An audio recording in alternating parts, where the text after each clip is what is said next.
Shabbat Shalom, Yasharallah. Yasharallah. Numbers 10:10. Let's blow the trumpets on his solemn feast days. Y'all ready?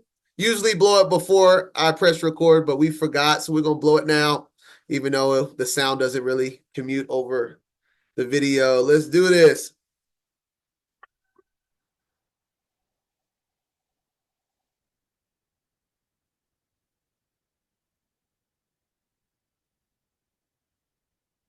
All right.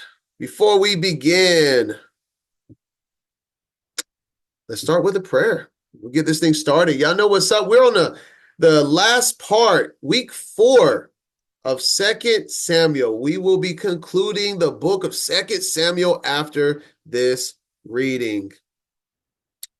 That being said, let's pray before we begin.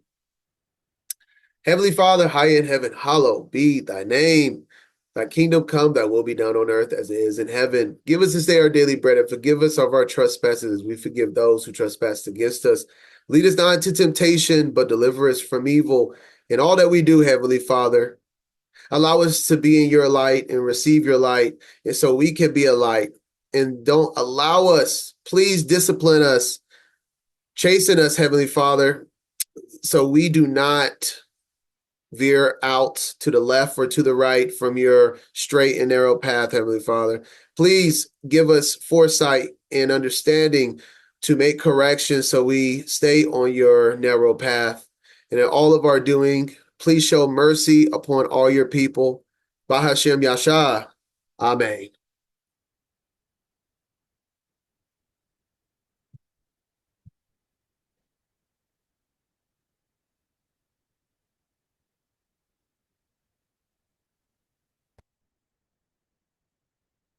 All right, part 4. We will be starting in chapter 18, verse 19, all the way through the end of the book, which is verse 25 of chapter 24 of 2 Samuel.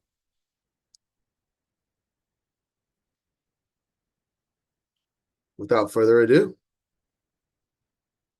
let's begin.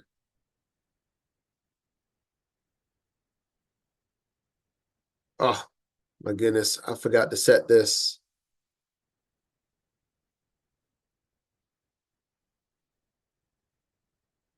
You know what? I'll let it read as a review. 2 Samuel 18.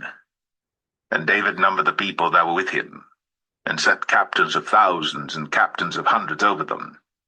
And David sent forth a third part of the people under the hand of Joab, and a third part under the hand of Abishai the son of Zeruiah, Joab's brother, and a third part under the hand of Ittai the Gittite. And the king said unto the people, I will surely go forth with you myself also. But the people answered, Thou shalt not go forth, for if we flee away, they will not care for us. Neither, if half of us die, will they care for us. But now thou art worth 10,000 of us. Therefore now it is better that thou succor us out of the city. And the king said unto them, What seemeth you best, I will do. And the king stood by the gate side, and all the people came out by hundreds and by thousands. And the king commanded Joab and Abishai and Ittai, saying, Deal gently for my sake with the young man, even with Absalom. And all the people heard when the king gave all the captains charge concerning Absalom. So the people went out into the field against Israel, and the battle was in the wood of Ephraim, where the people of Israel were slain before the servants of David, and there was there a great slaughter that day of 20,000 men. But the battle was there scattered over the face of all the country, and the wood devoured more people that day than the sword devoured. And Absalom met the servants of David, and Absalom rode upon a mule. And the mule went under the thick boughs of a great oak, and his head caught hold of the oak. And he was taken up between the heaven and the earth, and the mule that was under him went away. And a certain man saw it, and told Joab, and said, Behold, I saw Absalom hanged in an oak. And Joab said unto the man that told him, And behold, thou sawest him, and why didst thou not smite him there to the ground? And I would have given thee 10 shekels of silver and a girdle. And the man said unto Joab, Though I should receive 1,000 shekels of silver in mine hand, yet would I not put forth mine hand against the king's son. For in our hearing the king charged thee and Abishai and Ittai, saying, Beware that none touch the young man Absalom. Otherwise I should have wrought falsehood against mine own life. But there is no matter hid from the king, and thou thyself wouldest have set thyself against me. Then said Joab, I may not tarry thus with thee. And he took 3 darts in his hand, and thrust them through the heart of Absalom, while he was yet alive, in the midst of the oak. And 10 young men that bare Joab's armor compassed about, and smote Absalom, and slew him. And Joab blew the trumpet, and the people returned from pursuing after Israel. But Joab held back the people. And they took Absalom, and cast him into a great pit in the wood, and laid a very great heap of stones upon him. And all Israel fled, every one to his tent. Now Absalom, in his lifetime, had taken and reared up for himself a pillar which is in the king's dale. For he said, I have no son to keep my name in remembrance. And he called the pillar after his own name. And it is called unto this day Absalom's place. All right. That was all review. That was last week. Verse 19 is where we begin this week. Then said Ahimaaz, the son of Zadok, Let me now run, and bear the king tidings, how that the Lord hath avenged him of his enemies. And Joab said unto him, Thou shalt not bear tidings this day, but thou shalt bear tidings another day. But this day thou shalt bear no tidings, because the king's son is dead. Then said Joab to Cushai, Go tell the king what thou hast seen. And Cushai bowed himself unto Joab, and ran. Then said Ahimaaz, the son of Zadok, yet again to Joab, But howsoever let me, I pray thee, also run after Cushai. And Joab said, Wherefore wilt thou run, my son, seeing that thou hast no tidings ready? But howsoever said he, Let me run. And he said unto him, Run. Then Ahimaaz ran by the way of the plain, and overran Cushai. So just to touch on this part of the story for understanding, it doesn't really convey the sole purpose why Ahimaaz really just wanted to take in the message. Well, first and foremost, we see the son of Zadok right here. So this is a priest. As we see, just relating back, we have a lot of precepts in Samuel itself, just connecting the dots to all the people. And we see that Ahimaaz, the son of the priest, remember that him and his brother Jonathan were both messengers during the time when David was outside of the city of Jerusalem, when Absalom was taken over, right? For they might not be seen to come into the city, in which went and told them, and they went and told King David. So Ahimaaz is used to being in this position as a runner of news. And Joab said there was no tidings, but he still wanted to deliver the message, so he gave the message to someone else. And then Ahimaaz was like, I still want to go, though. And Joab was like, fine, go. And just this is just based on what I have read and my perspective of what I think, because it doesn't tell you outright. Ahimaaz is close to David. He is a priest.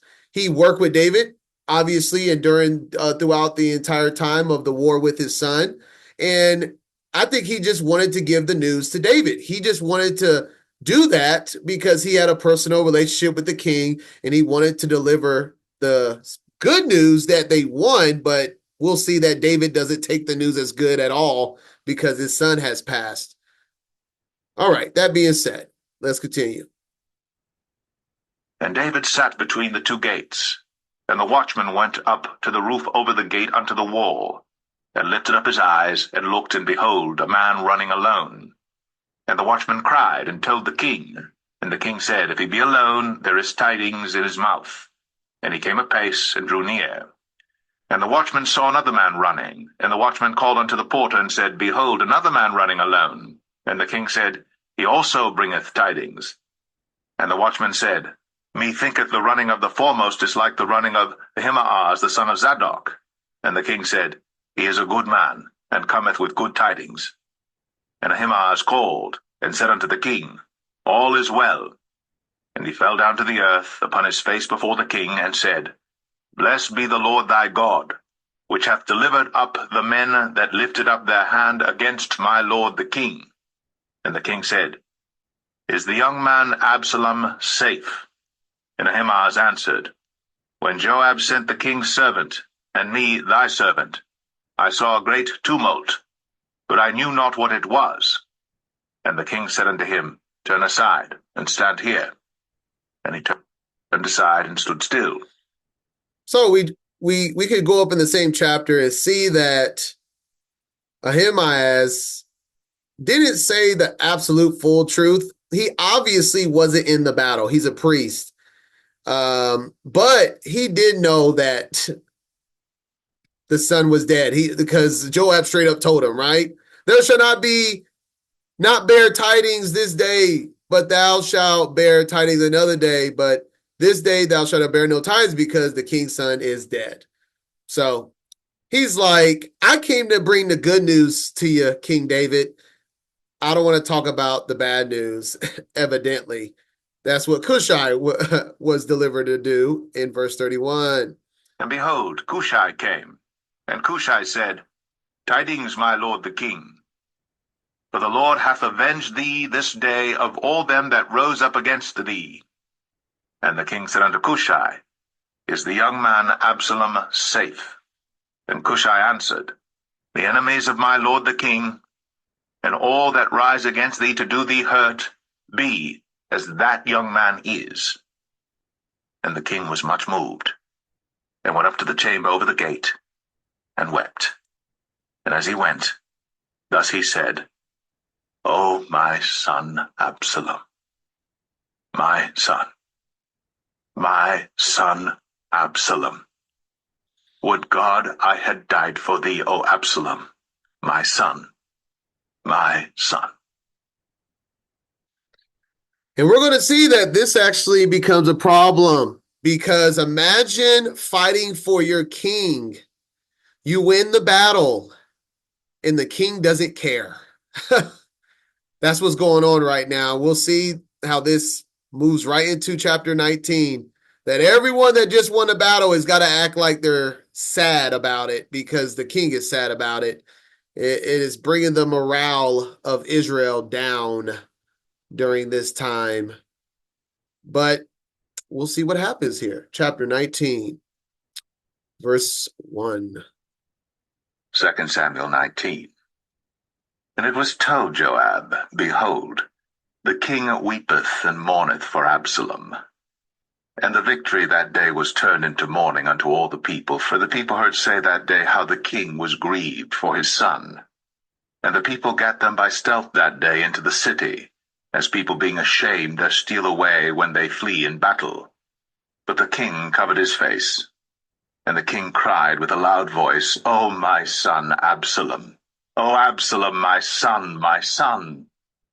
And Joab came into the house to the king, and said, Thou hast shamed this day the faces of all thy servants, which this day have saved thy life and the lives of thy sons and of thy daughters, and the lives of thy wives and the lives of thy concubines, in that thou lovest thine enemies and hatest thy friends. For thou hast declared this day that thou regardest neither princes nor servants. For this day I perceive that if Absalom had lived, and all we had died this day, then it had pleased thee well. Now therefore arise, go forth, and speak comfortably unto thy servants. For I swear by the Lord, if thou go not forth, there will not tarry one with thee this night. And that will be worse unto thee than all the evil that befell thee from thy youth until now. Then the king arose and sat in the gate. And they told unto all the people, saying, Behold, the king doth sit in the gate. And all the people came before the king, for Israel had fled every man to his tent. So yeah, that's what's going on here, is that David is allowing his emotions to run him. And even though Joab has his issues, the reproving here from Joab is righteous. He's telling him, you're losing the people that fought for you. He even says that they're going home in stealth. Let me read that. Yeah. And the people got them by stealth that day into the city. So they're literally like sneaking in as thieves because it's awkward. David's making everything awkward. Everyone's just sitting here like, what are we doing? The battle's over. David doesn't want to speak to us because his son's dead, but we just fought for him and his kingdom, but he doesn't care about us. And that's what Joab is telling him. He's like, the heart of the people needs their king, and you're not being a king. You're literally just moping, and you're just alone by yourself after this crazy battle. Now there is a whole thing, there's a whole element that needs to be settled. He has to be established king, which we will see in a little bit. He's not even reestablished as king yet because he's not even out to speak to anybody. So the reproving from Joab was much needed. And obviously, David took heed to it and understood that, man, you're right. I need to get out my own feelings and go talk to the people that just fought for me and my livelihood. And we get it, though. We get it. This is life. Sometimes you let life get the best out of you. And then someone's got to come up and pick you up and say, hey, you just can't sit here. You got to go and do what you got to do. And that's what happened here. We've all been there, 100%. We've all been there where we just in our feelings. We took an L and we're in our feelings. And so, this is a pretty big L when your son passes. And remember, man, David in recent years at this time has been losing his children. So, I mean, it's sad. But at the same time, you're a king. You're a king. You got to uphold yourself as a king. You're not a normal person that can just go home and call off from work. And so the king, he's the warning from Joab, and he goes into the gate. So we see that he sat in the gate, and everyone heard, and the people started coming out of their tents because remember, everyone went home quietly. They didn't know how to react. They couldn't cheer. They couldn't talk about it. It was just like, oh, okay. So they started coming back out to speak to the king at the gate. And just for reference, in 2 Samuel chapter 15, verse 2, we see Absalom stood aside the way of the gate when he was speaking to the people. So the gate is obviously a place where the royalty will be when they come to speak to the people. And so that's what David went out. He's like, I'm going to go out by the gate so the people can come out and speak to me or hear me speak, right? That's all what's going on right now.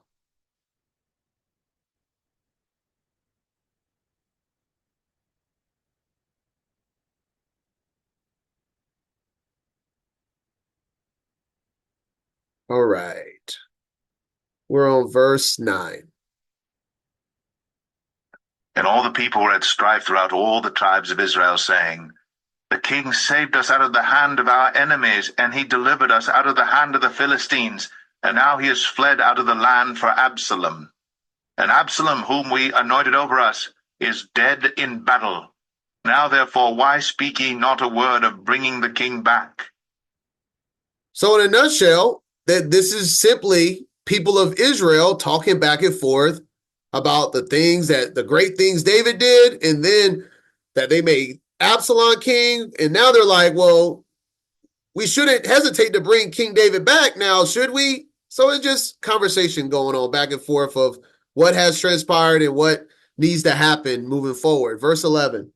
And King David sent to Zadok and to Abiathar the priests, saying, Speak unto the elders of Judah, saying, Why are ye the last to bring the king back to his house, seeing the speech of all Israel is come to the king, even to his house? Ye are my brethren, ye are my bones and my flesh.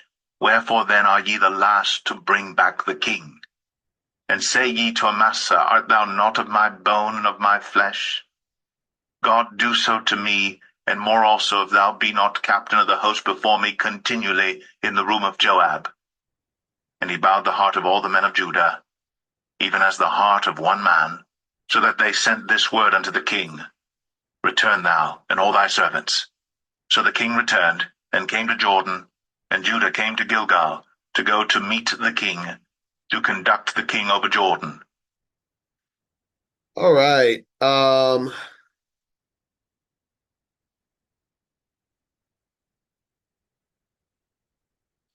We see something interesting that we're going to come back to at the end of verse 12. He's talking to the elders of Judah when he says this, Ye are my brother, and ye are my bone and flesh. Wherefore then are ye the last to bring back the king? So I guess Judah, we just read up here, now therefore, why speak ye not a word bringing the king back? So based on the response that David gave as a message to the priest, he's saying that Judah hasn't invited him back yet. I mean, clearly put, bring the king back to his house. Why are ye last to bring the king back to his house? And so, whichever was going on, I guess there was quite a few people that were still about Absalom, which leads us to verse 13. Amasa was the general. The war general is the general or the captain of the host for his army has been Joab. Absalom made Amasa his captain, and all of these are related. They're either nephews or I think Amasa is nephew to King David and cousins to Joab, if I'm not mistaken. But either way, this is one big family. They are truly bones and flesh of the same. But right here, we have him making Amasa captain over his army over Joab. It doesn't specify the exact reasons, but I think it could have a connection that the word got back that Joab offed Absalom. Think about it. The very first opportunity David has, he pretty much demotes Joab. And if you want to say strategically, when he knows that there are a lot of people still on Absalom's side, that he would have those people follow him through Amasa, which was the captain of the army of hosts for Absalom. I mean, these are just theories that are like a part of the story that I'm throwing out there, that he's trying to persuade the rest of the remnant of Absalom's people with Amasa, and or he found out what Joab did and he obviously would be very upset with him. And then, I got some precepts. Verse 13.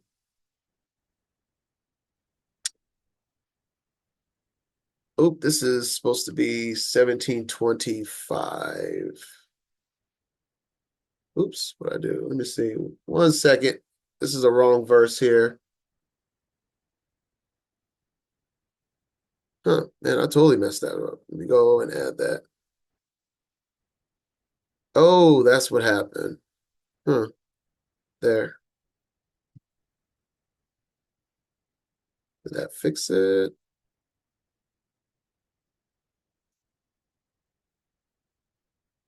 It's not adding my Chronicles verse.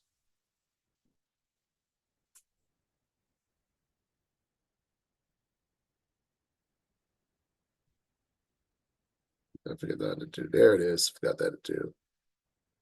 It's not two, it's one. It's the two after. There it is. All right, here we go. So for verse 13 of chapter 19 of 2 Samuel, here's our precepts here. Where I said just the precept for Amasa being captain of the host instead of Joab in the stead for Absalom. And so maybe, I don't know, the remnant of the army of Absalom trying to persuade and or the punishment for Job. And then also, what I was talking about, they're all family. In First Chronicles 2:16 and 17, we see that, Amasa is, here we go. I'm like, where's Joab? So we see Joab and Amasa, all closely related kin, and they're all related to David. So just showing the family tree. And let's remember this for a little bit later, that they are close to kin, but Joab does not care. Joab does not care. Joab might be a very strong military leader, but he isn't the most upright man. But y'all will see as he keeps doing these treacherous activities behind King David's back as the story unfolds. So just those two precepts to confirm the matters that I was saying about Amasa. All right, now verse 16. Let's continue. And Shimei the son of Gera, a Benjamite, which was of Bahurim, hasted and came down with the men of Judah to meet King David. And there were 1,000 men of Benjamin with him, and Ziba the servant of the house of Saul, and his 15 sons and his 20 servants with him. And they went over Jordan before the king. And they went over a ferry boat to carry over the king's household and to do what he thought good. And Shimei the son of Gera fell down before the king as he was come over Jordan, and said unto the king, Let not my lord impute iniquity unto me, neither do thou remember that which thy servant did perversely the day that my lord the king went out of Jerusalem, that the king should take it to his heart. For thy servant doth know that I have sinned. Therefore, behold, I am come the first this day of all the house of Joseph to go down to meet my lord the king. Okay. What? Shemar? The Benjamite. This was the same Benjamite that from the house of Saul. And that's the precept. What is he repenting of? Was it? Oh, yeah, it's right here. 2 Samuel 16, 5 through 7. We see him right here. He was the one that came out and was cursing his name and throwing stones at him, and King David allowed him to live. But now that King David is being established as king, he's pleading for mercy.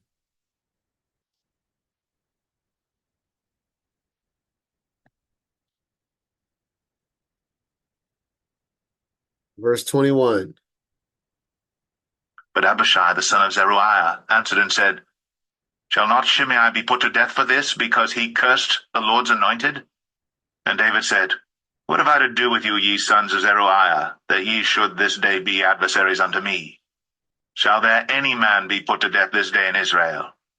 But do not I know that I am this day king of Israel? Understand, the sons of Zeruiah is Abishai and Joab. So you think David doesn't know something that Joab have done by now for him to include Joab by saying the sons of Zeruiah when that ye should this day be adversaries unto me? In other words, he's like, give me some space. Y'all getting on my nerves right now. I'm making a decision. He's going to live. So get in your place is what's happening. Therefore the king said unto Shimei, Thou shalt not die. And the king sware unto him. And Mephibosheth, the son of Saul, came down to meet the king, and had neither dressed his feet, nor trimmed his beard, nor washed his clothes, from the day the king departed until the day he came again in peace. And it came to pass, when he was come to Jerusalem to meet the king, that the king said unto him, Wherefore wentest not thou with me, Mephibosheth? All right, let's remember that he says, why were you with me? 2 Samuel 16:3. And the king said, where is thy master's son?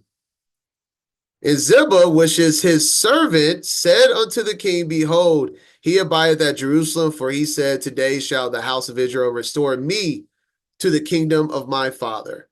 So this is what his servant told David, but he's saying that that's not true. Let's continue.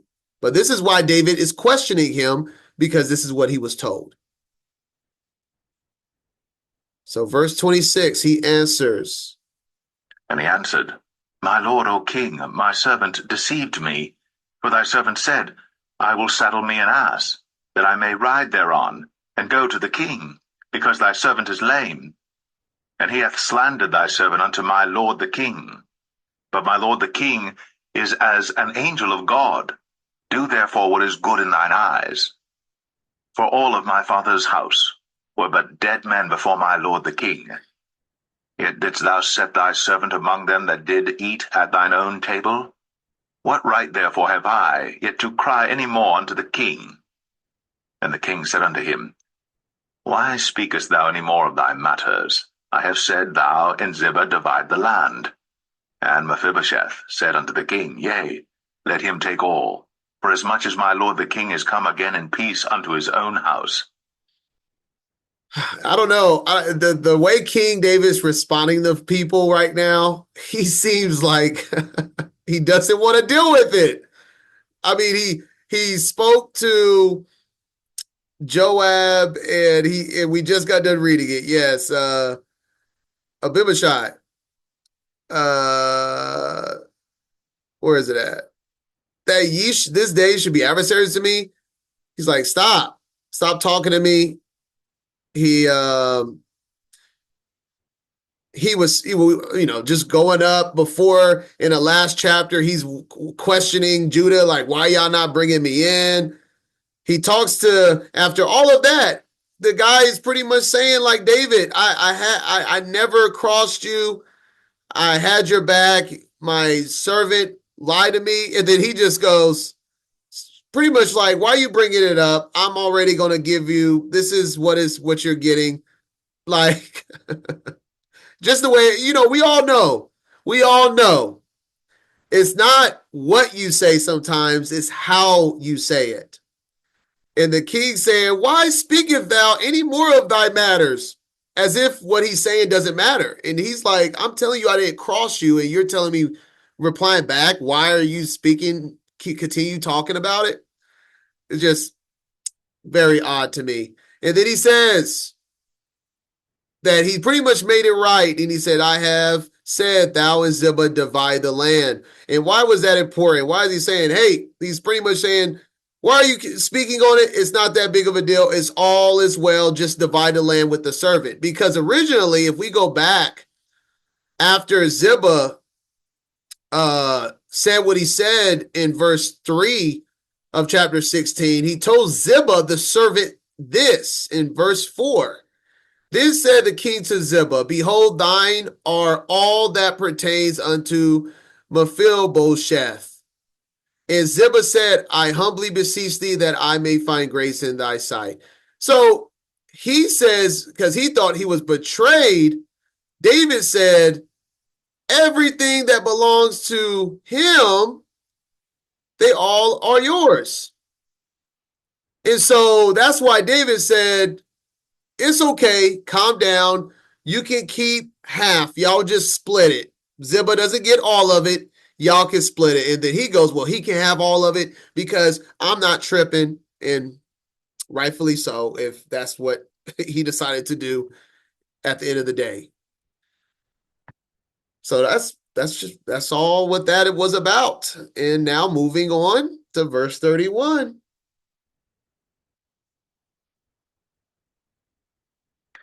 And Barzillai, the Gileadite, came down from Rogelim, and went over Jordan with the king to conduct him over Jordan. Now Barzillai was a very aged man, even 80 years old, and he had provided the king of sustenance while he lay at Mahanaim, for he was a very great man. And let's get a precept. A lot of precepts in 2 Samuel, going back to 2 Samuel. And that's where we find chapter 17, verse 27 through 29. As right here, Barzillai, the Gileadite, he brought him beds and I mean just everything. Vessels, beds, wheat, honey. I mean, shoot, enough to be comfortable. And this is what he is paying him back for. So David is just tying up all the loose ends, and people that need to come and apologize to him is coming to apologize. So it's a lot of governing, counseling type deal that he's doing right now. And I don't know if he feels like doing it, but he has to. And the king said unto Barzillai, Come thou over with me, and I will feed thee with me in Jerusalem. And Barzillai said unto the king, How long have I to live, that I should go up with the king unto Jerusalem? I am this day 80 years old, and can I discern between good and evil? Can thy servant taste what I eat or what I drink? Can I hear any more the voice of singing men and singing women? Wherefore then should thy servant be yet a burden unto my lord the king? Thy servant will go a little way over Jordan with the king, and why should the king recompense it me with such a reward? Let thy servant, I pray thee, turn back again, that I may die in mine own city, and be buried by the grave of my father and of my mother. But behold thy servant, Chimham, let him go over with my lord the king, and do to him what shall seem good unto thee. And the king answered, Chimham shall go over with me, and I will do to him that which shall seem good unto thee. And whatsoever thou shalt require of me, that will I do for thee. And all the people went over Jordan. And when the king was come over, the king kissed Barzillai, and blessed him, and he returned unto his own place. Then the king went on to Gilgal, and Chimham went on with him. And all the people of Judah conducted the king, and also half the people of Israel. And behold, all the men of Israel came to the king, and said unto the king, Why have our brethren the men of Judah stolen thee away, and have brought the king and his household and all David's men with him over Jordan? And all the men of Judah answered the men of Israel, Because the king is near of kin to us, wherefore then be ye angry for this matter? Have we eaten at all of the king's cost, or hath he given us any gift? And the men of Israel answered the men of Judah, and said, We have 10 parts in the king, and we have also more right in David than ye. Why then did ye despise us, that our advice should not be first had in bringing back our king? And the words of the men of Judah were fiercer than the words of the men of Israel. So, I mean, obviously, the kingdom right now is pretty divided. And I mean, that's just in a nutshell what this chapter is showing, how there's so many sides. And I want to say it feels like a political chapter. Like there's still people that was for Absalom, but has to submit to David, but maybe not fully in it. And then you have the whole idea of David being established as king in Jerusalem again. And then at the end of the chapter, we have the northern kingdom, the future northern kingdom, saying, why do you get King David when we were the ones that wanted to bring him back first, which is what we were speaking about earlier in this chapter when it said when David had to literally ask Judah to bring him back. We see just a recap of the strife of individuals in Judah in verse 9 here. And all the people were at strife throughout all the tribes of Israel, saying, the king saved us, etc., etc. Just saying that there has been a lot of discord and strife with the tribes. And then, of course, we have not a word bringing back the king. And then, based on the full context of the chapter, we see that some of the tribes in the northern kingdom was already petitioning to bring back the king. But Judah wasn't originally, which is why he had to speak to the elders saying, why are ye the last to bring back the king to his house? And so they're like, well, wait a minute, Judah, why do you get the king when you didn't even want to bring him back? And, you read it for what it is. And it's like, well, this is where he belongs. He's of Judah. This is where the ark is, Jerusalem, etc., right? But I think the point of this at the end of the chapter, there's a reason why it's written, right? The point of it is to witness and observe how the kingdom is not being ran well, and it's not peaceful in their land, is I think the objective of this. And that is chapter 19.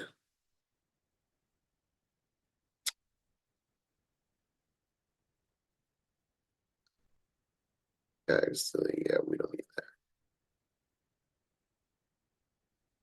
All right. Oops. Chapter 20.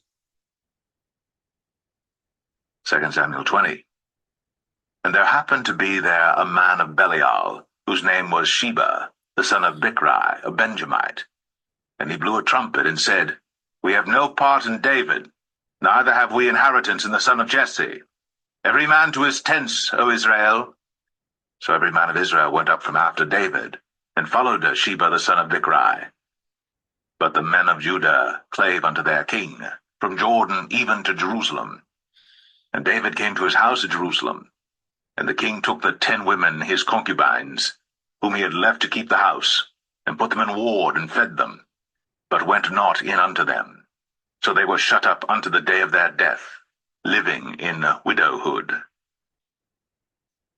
So we see the beginning of this chapter with Sheba is confirming the way chapter 19 ended, that the kingdom is still divided and there was still plenty of people to follow Sheba to have a little mini army, a little troop of company of troops. I'm not sure if it specifies how many people later, but it's still enough people that are against David in Israel.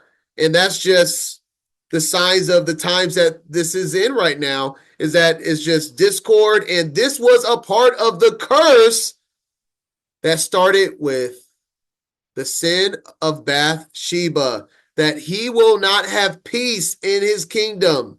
And look, I mean, David can't get peace. And this started with a personal sin.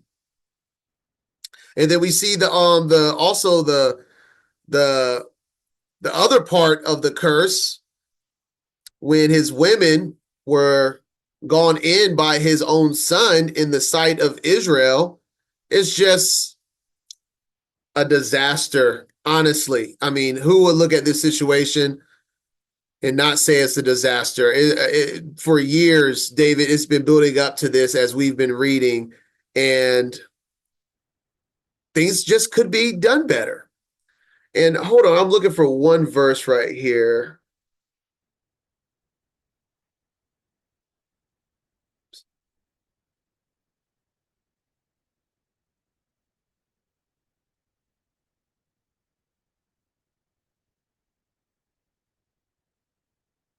Let's see.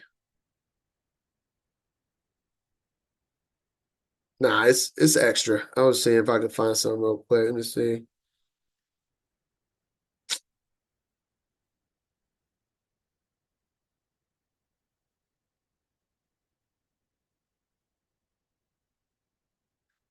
Yeah, we'll continue. Let's see. All right, verse 4.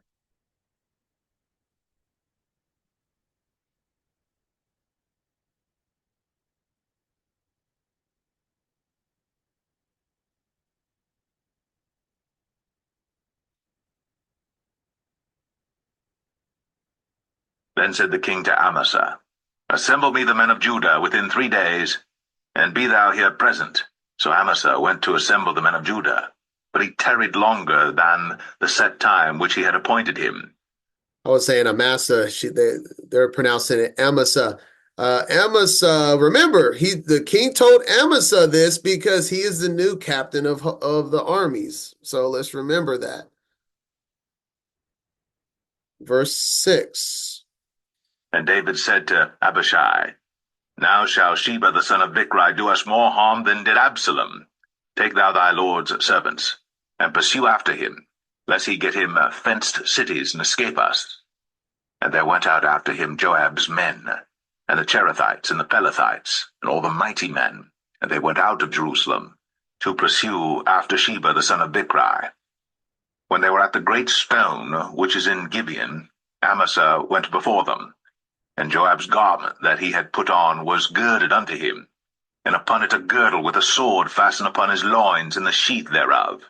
And as he went forth, it fell out. And Joab said to Amasa, Art thou in health, my brother?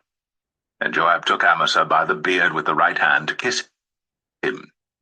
But Amasa took no heed to the sword that was in Joab's hand. So he smote him therewith in the 5th rib, and shed out his bowels to the ground, and struck him not again, and he died. Well, that's why I said, remember, they're close to kin. Joab does not care. Amasa, I mean, does not care. And remember, the peoples are still pretty divided. No one's going to care that Joab did this. He did this in front of all these troops. They do not care because they don't like Amasa. Amasa was just the captain of the host that was trying to kill him, right? But also, I wanted to point out verse 8. I think the Septuagint reads a little bit better on what's going on here. Let's read it. And they were by the great stone. Here we go. And Joab had upon him a military cloak over his apparel. Okay, so they're describing him in a big cloak. Over it, he was girded with a dagger fastened upon his loins in his scabbard. And the dagger came out. It even came out and fell. I have no idea why it reads like that, though. That it came out and fell. I'm not sure. I tried looking into it, and nothing really stuck with me with it. I think the point that it's saying is that he put it in position and it came out of the harness that it was in, and it came out and fell upon his hand to do the damage that he did. I'm not 100% sure why it says it fell, because it didn't obviously fall to the ground or anything. It was in his hand. But that's what it's reading as, is that he pretty much had the dagger concealed the entire time. So he couldn't know that he had it in his hand is the point. And I also wanted to say this. If y'all can see me, it says he took Amasa by the beard with the right hand to kiss him. I just want to say this. It's not like I don't think they're talking about grabbing his beard and trying to kiss him like weird like. Remember, they're family. I think when you are emotional with another man because like they're close to you, close of kin, you can literally grab somebody and be like, brother, and grab someone by the face or the beard like this. brother, like you're alive, brother. Grabbed him and maybe, give him a kiss on the cheek or the forehead. That's what I'm envisioning with this. Just say so it doesn't sound weird. Grabbing him, like grabbing his beard, pulling him, trying to give him a kiss. That just sounds weird. I'm thinking he's literally like, brother, is well with you? Like leaning in to like give him a man kiss. I haven't seen Braveheart in a bit, but I'm sure there's plenty of movies that shows a manly man consoling another manly man, and then like grabbing his face, like where his beard is at, and bringing him in. So just want to say that's what I get from reading this, not the way it's described in scripture can be a little weird, but I don't think that's what literally grabbing him by the beard. I don't know. That sounds weird. That's not what's going on. I'm sure of it. Right. This isn't a romance novel, and they don't go that way. So just want to say that.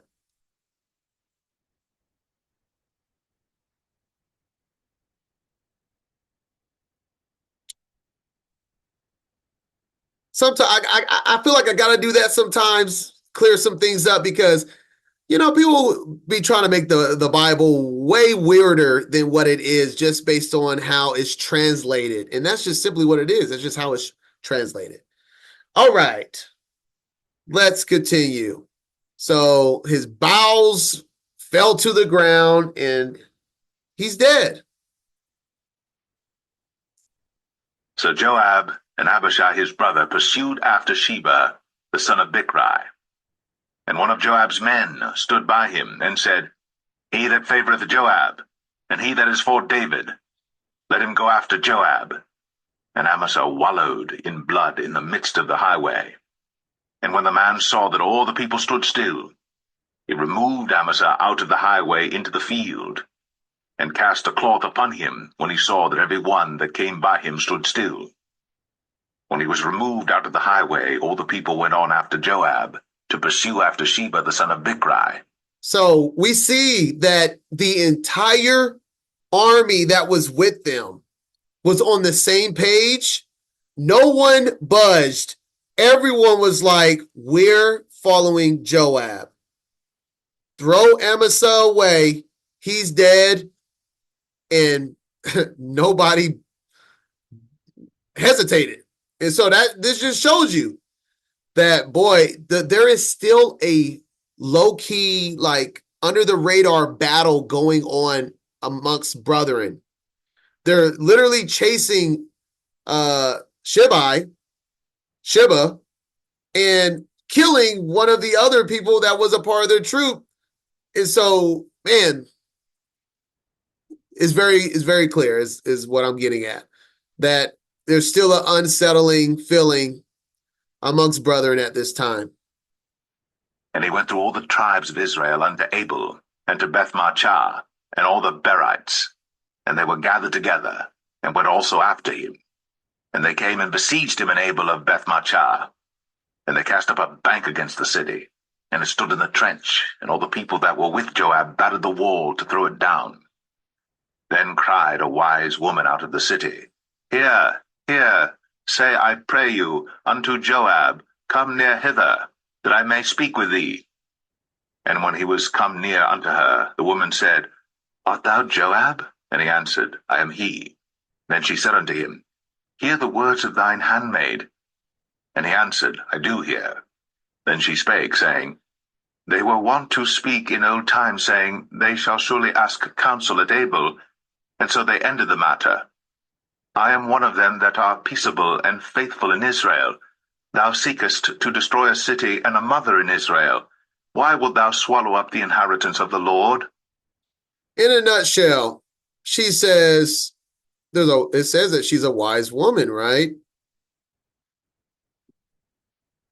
Then she spoke, saying, they were wont to speak in old times, saying, they shall surely ask counsel at Abel. And so they ended the battle. So what she's getting at is that she's saying there was a saying in her time that says people go and ask counsel from the people of Abel because we are a wise and peaceable and faithful people that we do not need to have this war and this death at our doorstep, is what she's saying, Joab. So she's saying, what do you need, or what is required from us so you do not destroy our city, is what's being said there. It's just worded really weird, so I just wanted to break it down. Verse 20. And Joab answered and said, far be it from me that I should swallow up or destroy. The matter is not so. But a man of Mount Ephraim, Sheba, the son of Bichri by name, hath lifted up his hand against the king, even against David. Deliver him only, and I will depart from the city. And the woman said unto Joab, behold, his head shall be thrown to thee over the wall. Then the woman went unto all the people in her wisdom, and they cut off the head of Sheba the son of Bichri, and cast it out to Joab. And he blew a trumpet, and they retired from the city, every man to his tent. And Joab returned to Jerusalem unto the king. Now Joab was over all the host of Israel, and Benaiah the son of Jehoiada was over the Cherethites and over the Pelethites, and Adoram was over the tribute, and Jehoshaphat the son of Ahilud was recorder, and Sheba was scribe, and Zadok and Abiathar were priests, and Ira also the Jerite was a chief ruler about David. And that is chapter 20. And you see at the end there, Joab re-established his position of being captain over the host. And once again, Joab got his way by killing whoever was in his way. It is what it is. All right, chapter 21. And all of that just to follow it up with the famine. Boy, the sins of Bathsheba, does that look worth it at this point? Man, all of this had been brought upon him ever since that happened. 2 Samuel 21. Then there was a famine in the days of David 3 years, year after year. And David inquired of the Lord. And the Lord answered, it is for Saul and for his bloody house, because he slew the Gibeonites. And the king called the Gibeonites, and said unto them, now the Gibeonites were not of the children of Israel, but of the remnant of the Amorites. And the children of Israel had sworn unto them. And Saul sought to slay them in his zeal to the children of Israel and Judah. Okay, well, this famine, let me take it back. This famine directly isn't a link to Bathsheba. I'm just saying his life has not been good since Bathsheba, which including this famine. But this famine was because of the sins of Saul that needs to be made right. So let's go to this, these Gibeonites that Saul was trying to slay and remove. And in doing so, he was sinning because he was acting out against a vow that Israel made in Joshua chapter 9. I'm gonna go ahead and read all of this. I'm gonna go ahead and read all of this as a recap. So this is the Gibeonites that are the reason for the famine was because of what he did to these Gibeonites in this story. Joshua 9, 3 through 20. And when the inhabitants of Gibeon heard what Joshua had done unto Jericho and to Ai, they did work willingly and went and made as if they had been ambassadors and took old sacks upon their asses and wine bottles, old and rent and bound up. And the old shoes and clouted upon their feet and old garments upon them, and all the bread of their provision was dry and moldy. And they went to Joshua unto the camp of Gilgal and said unto him and to the men of Yasharallah, we be come from a far country. Now therefore make ye a league with us. And the men of Israel said unto the Hivites, peradventure ye dwell amongst us, and how shall we make a league with you? And they said unto Joshua, we are thy servants. And Joshua said unto them, who are ye? And from which come ye? And they said unto him, from a very far country thy servants are come because of the name of Hayah, thy Elohim. For we have heard the fame of him and all that he did in Egypt, and all that he did to the two kings of the Amorites that were beyond Jordan, etc., etc., etc. Wherefore our elders and all the inhabitants of our country spoke to us, saying, take victuals with you for the journey, and go to meet them, and say unto them, we are your servants. Therefore now make ye a league with us. This is our bread we took hot for our provision out of our houses on the day we came forth to go unto you, but now behold, it is dry and it is moldy. And these bottles of wine in which we filled and were new, and behold, they be rent. And these our garments and our shoes are become old by reason of the very long journey. And the men took their ventures and asked not counsel at the mouth of the Most High. So obviously these people are lying. They're Gibeonites. They're from the area, the land that they're coming to take. And they did not ask counsel because they believed them. They did not speak to the Most High. And Joshua made peace with them and made a league with them is to let them live. And the princes of the congregation swore unto them, which is this is why Saul is in sin right here. And it came to pass at the end of the 3 days after they made a league with them that they heard that they were their neighbors and that they dwelt among them. And the children of Israel journeyed and came unto their cities on the 3rd day. Now their cities was Gibeon, etc., etc. And the children of Israel smote them not, because the prince of the congregation has sworn unto them by the Most High of Yasharallah. And all the congregation murmured against the princes, but all the princes said unto all the congregation, we have sworn unto them by the Most High. Now therefore we may not touch them. This we will do to them. We will even let them live, lest wrath be upon us because of the oath which we swear unto them. All right, a little history lesson on that real quick of why the famine of these Gentiles, the famine of Israel are because of these Gentiles in Gibeon. All right, all that being said, verse 3, let's continue. Wherefore David said unto the Gibeonites, what shall I do for you? And wherewith shall I make the atonement, that ye may bless the inheritance of the Lord? And the Gibeonites said unto him, we will have no silver nor gold of Saul, nor of his house, neither for us shalt thou kill any man in Israel. And he said, what ye shall say, that will I do for you. And they answered the king, the man that consumed us, and that devised against us, that we should be destroyed from remaining in any of the coasts of Israel. Let 7 men of his sons be delivered unto us, and we will hang them up unto the Lord in Gibeah of Saul, whom the Lord did choose. And the king said, I will give them. But the king spared Mephibosheth, the son of Jonathan, the son of Saul, because of the Lord's oath that was between them, between David and Jonathan, the son of Saul. And just a recap of that oath, you can find it right here in 1 Samuel 20, 15, 16, and 42. But also, thou shalt not cut off thy kindness from my house forever.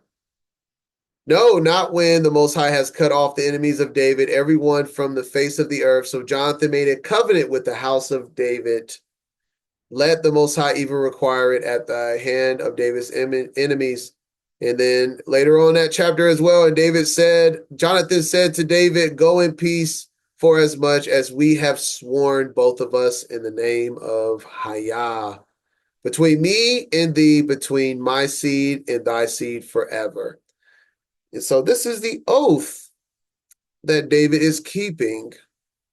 And then also, we see that this is what connects it, is this man, Mephibosheth, whatever his name is the seed that he has made it right with Jonathan.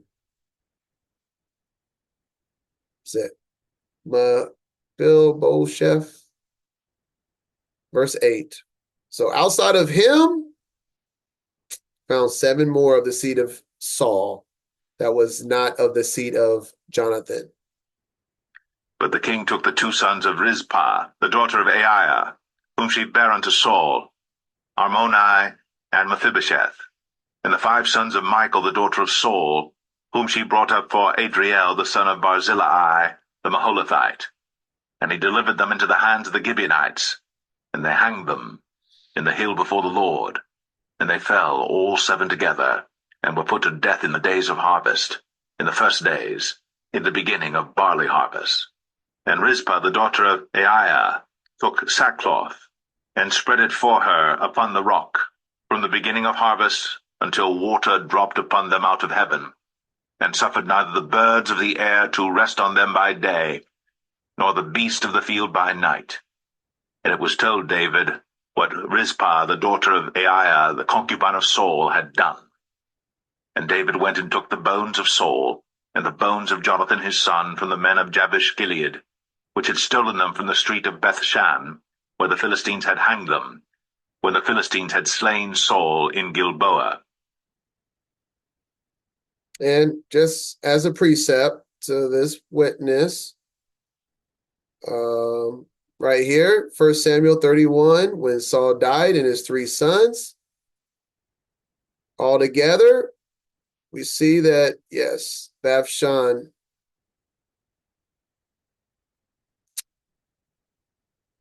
Jabesh Gilead. So this is where all of this precept is at. 1 Samuel 31, 6 and 10 through 12.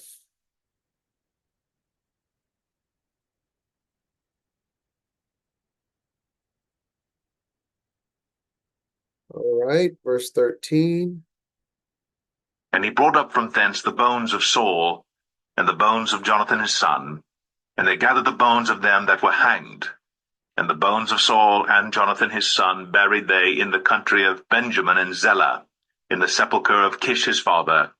And they performed all that the king commanded, and after that God was entreated for the land. Moreover, the Philistines had yet war again with Israel, and David went down, and his servants with him, and fought against the Philistines, and David waxed faint. Once again, as I was speaking, war, the opposite of peace, will not stop coming for David. And we see David was waxed faint in battle. And Ishbi-Benob, which was of the sons of the giant, the weight of whose spear weighed 300 shekels of brass in weight, he being girded with a new sword, thought to have slain David. But Abishai the son of Zeruiah succored him, and smote the Philistine, and killed him. Then the men of David sware unto him, saying, Thou shalt go no more out with us to battle, that thou quench not the light of Israel.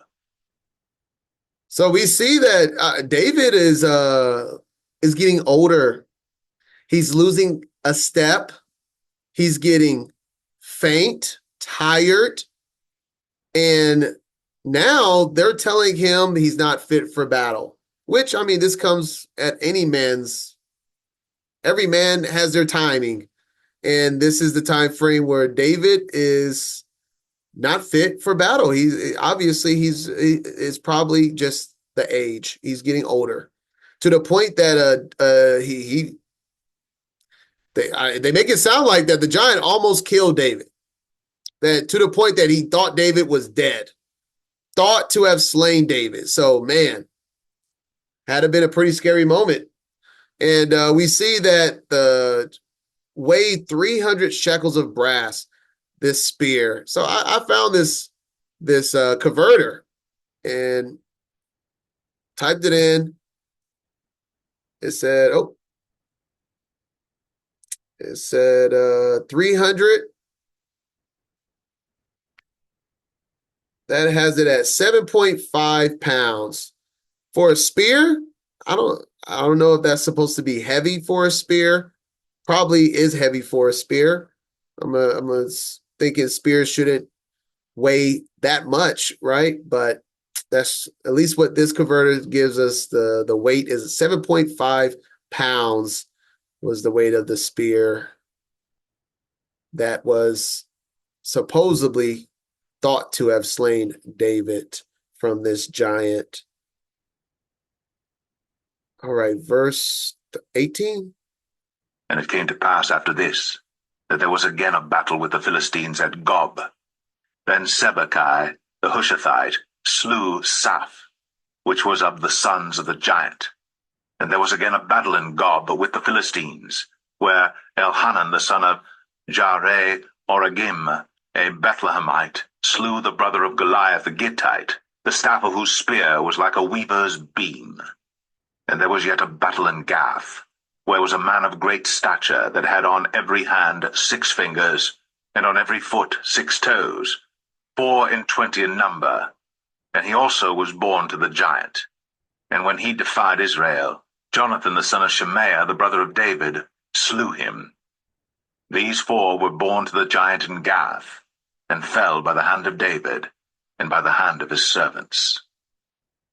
So right here, verse 18 and downward to 22 is just a record of them slaying giants in the time of King David.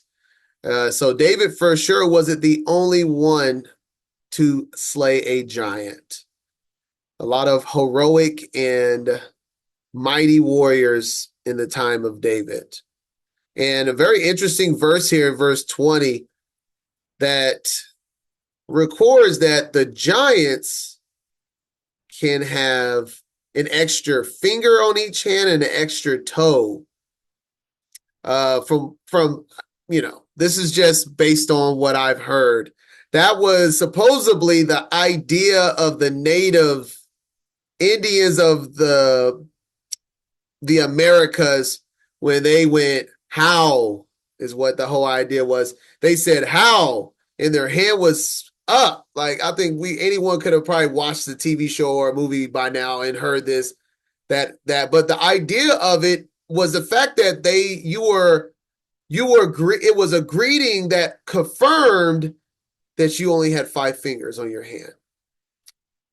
Now, I mean, I'm not saying that that's factual. That's just something I heard that, knowing America is the land that has the most giants recovered, I can believe that. That makes sense that if you've been a part of this land for a long time and your ancestors have been a part of this land, that would become a thing in a land of giants. It just makes sense, even though it's not like 100% confirm that matter.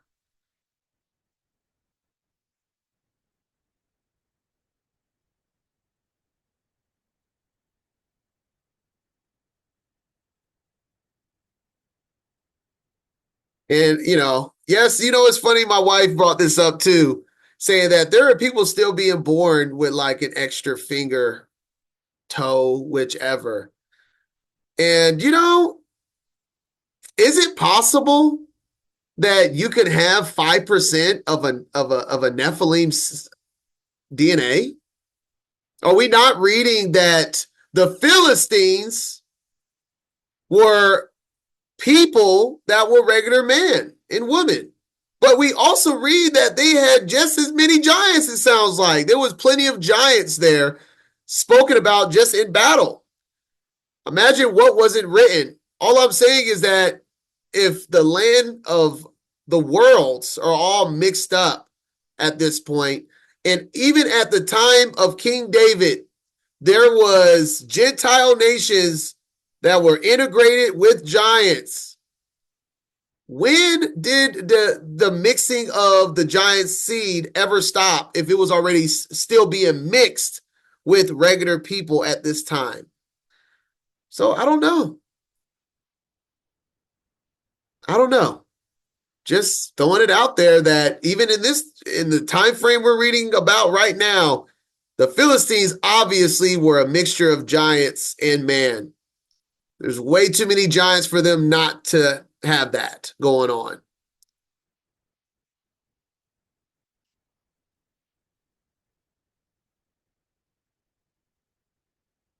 But At the same time, you are in charge of your own destiny in a sense of your faith in your works. So, regardless of whatever that could mean, if you're 1%, 5%, or it was just a birth defect, focus on your walk, and that's all that matters.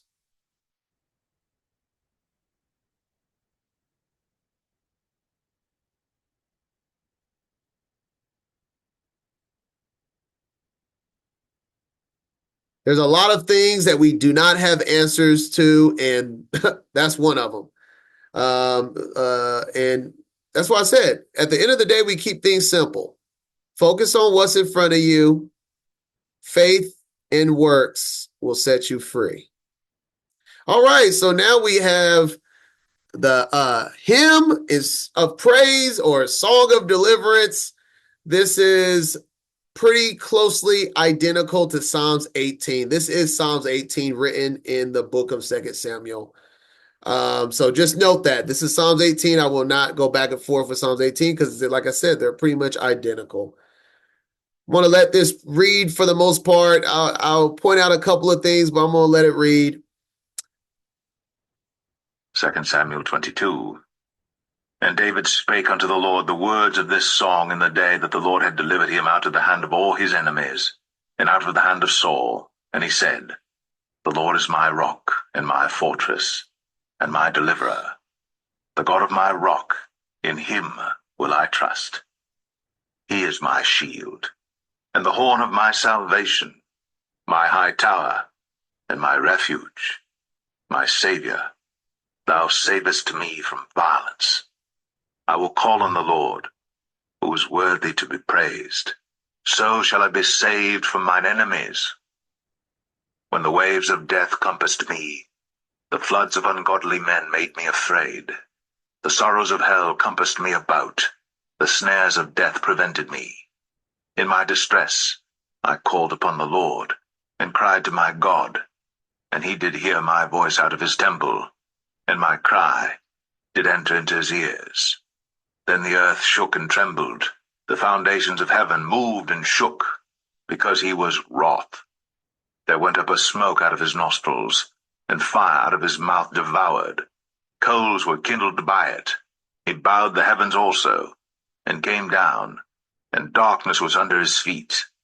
And he rode upon a cherub, and did fly, and he was seen upon the wings of the wind. And he made darkness pavilions round about him, dark waters, and thick clouds of the skies.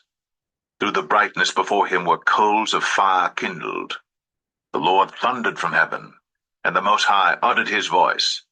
And he sent out arrows and scattered them, lightning and discomfited them. And the channels of the sea appeared.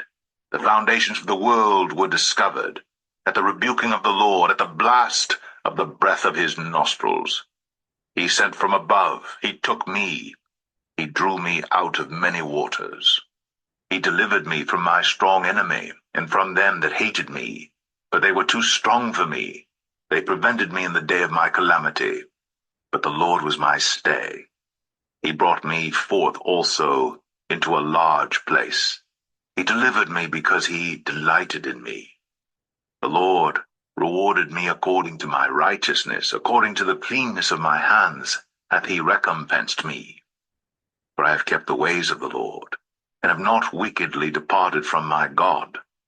For all his judgments were before me, and as for his statutes, I did not depart from them. I was also upright before him, and have kept myself from mine iniquity. Therefore the Lord hath recompensed me according to my righteousness, according to my cleanness in his eyesight. With the merciful thou wilt show thyself merciful, and with the upright man thou wilt show thyself upright. With the pure thou wilt show thyself pure, and with the froward thou wilt show thyself unsavory, and the afflicted people thou wilt save. But thine eyes are upon the haughty, that thou mayest bring them down. For thou art my lamp, O Lord, and the Lord will lighten my darkness. For by thee I have run through a troop, By my God have I leaped over a wall. As for God, his way is perfect. The word of the Lord is tried. He is a buckler to all them that trust in him. For who is God save the Lord? And who is a rock save our God? God is my strength and power, and he maketh my way perfect. He maketh my feet like hinds' feet, and setteth me upon my high places. He teacheth my hands to war, so that a bow of steel is broken by mine arms. Thou hast also given me the shield of thy salvation, and thy gentleness hath made me great. Thou hast enlarged my steps under me, so that my feet did not slip. I have pursued mine enemies, and destroyed them, and turned not again until I had consumed them. And I have consumed them and wounded them, that they could not arise. Yea, they are fallen under my feet. For thou hast girded me with strength to battle. Them that rose up against me hast thou subdued under me. Thou hast also given me the necks of mine enemies, that I might destroy them that hate me. They looked, but there was none to save, even unto the Lord. But he answered them not. Then did I beat them as small as the dust of the earth. I did stamp them as the mire of the street, and did spread them abroad. Thou also hast delivered me from the strivings of my people. Thou hast kept me to be head of the heathen. A people which I knew not shall serve me. Strangers shall submit themselves unto me. As soon as they hear, they shall be obedient unto me. Strangers shall fade away, and they shall be afraid out of their close places. The Lord liveth, and blessed be my rock, and exalted be the God of the rock of my salvation. It is God that avengeth me, and that bringeth down the people unto me, and that bringeth me forth from mine enemies. Thou also hast lifted me up on high above them that rose up against me. Thou hast delivered me from the violent man. Therefore I will give thanks unto thee, O Lord, among the heathen, and I will sing praises unto thy name. He is the tower of salvation for his king, and showeth mercy to his anointed, unto David, and to his seed forevermore. Wow.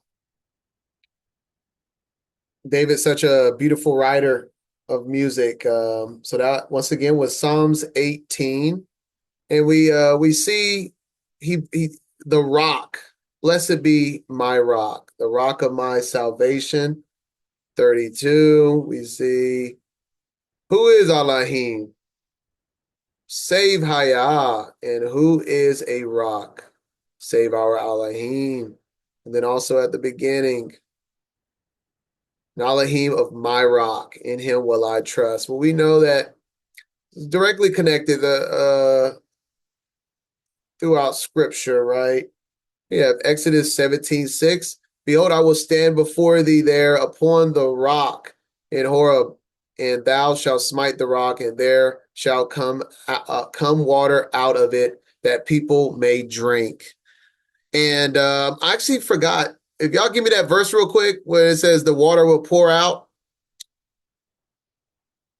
I think it's Revelation. We pour out from the throne and from Mount Zion. But yes, this is foreshadowing the rock being the rock of that rock being also the cornerstone of the temple. Let me see.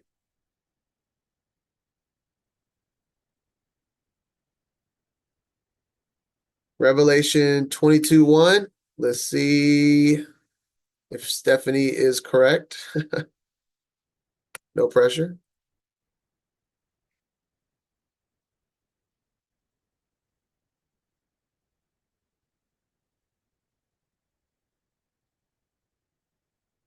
Right, we have the rock that brings forth water. There we go. Thank you. In Revelation 22:1, and he showed me a pure river of water of life, clear as crystal, proceeding out of the throne of Elohim and of the Lamb. And then we So clearly, this is symbolic of the Lamb and the Savior, which is the Lamb. And I also want to say, like, in the midst of this, I mean, I have to have a Marine Kingdom plug in here. If you haven't watched the Marine Kingdom study, it is a huge parable of the scriptures. Just like how the scriptures uses trees or harvest as a parable throughout the entire things, the same thing with water. So that's pretty pivotal if you haven't looked into it. But like I said, I have a study called The Marine Kingdom, and I endorse this message. Go watch it. And in the midst of Psalms 8:18 or 2 Samuel 22, we have a Marine Kingdom shout out here of understanding the channels. This sounds like the second coming of Mashiach, by the way. Let me read this again. Remember, Mashiach's coming from the crying out of his saints, and that's where this starts off, that he's crying out. And it describes him, smoke coming from his nostrils, fire out of his mouth. And then he says, he's coming. He bowed the heavens also and came down, and darkness was under his feet, as if there is no darkness. He's destroying it, right? That's what happens on the second coming. He rode upon a cherubim and did fly, and he was seen upon the wings of the wind. He coming in the clouds upon a cherubim, a horse type figure, right? Flying in the clouds. He made darkness a pavilion round about him, dark waters and thick clouds of the skies. Through the brightness before him were coals of fire kindled, and the Most High thundered from heaven, and the Most High uttered his voice, a trumpet, and he sent out arrows and scattered them, lightnings and discomforted them. The channels of the sea appeared. This is a second Exodus sounding like precept here. A channel is of water is like a thin line. And that's what happened in the Exodus. There was a channel of water that was happenings in the water. A channel that is what they call a strait, not like a straight line, but a water strait. And the foundation of the world were discovered in the rebuking of the Most High and the blast of the breath of his nostrils. He sent from above. He took me. Remember, he will take his people upon this time frame as well. Remember, that's the idea of the rapture, the blink of an eye. And he drew me out of many waters. And that's what I'm saying. That's what we are doing when we baptize one another. And he says unto them, follow me, and I will make you fishers of men. Matthew 3:16, Yahshua, when he was baptized, he went straight out of the water as you would pull a fish out of the water on a line. And so this is all like just symbolic of I'm not going to go into it. It's too much of the Marine Kingdom, but the many waters of the world represents a demonic kingdom of the spirits of this realm. So when we are pulling ourselves out of the waters of this world, we are being renewed, because the water represents spirit, but we are not of the waters of this world, in a nutshell. All right. And lastly, there's so much, but just going to end it with this point. Thou art my lamp. That everything has to do with Mashiach and the word. The lamp is commandments. The law is light. And we know that he is the way, the truth, and the light, just as the Torah is. His instructions is the way, the truth, and the light. And this is why in John 14:15, he says, if ye love me, keep my commandments, because he is the lamp that bring forth light. Can I get an amen, Yasharallah? And that is Psalms 18, chapter 22 of 2 Samuel. Shouting out to our Mashiach, our Adon and Savior, who David knew exactly who he was speaking about.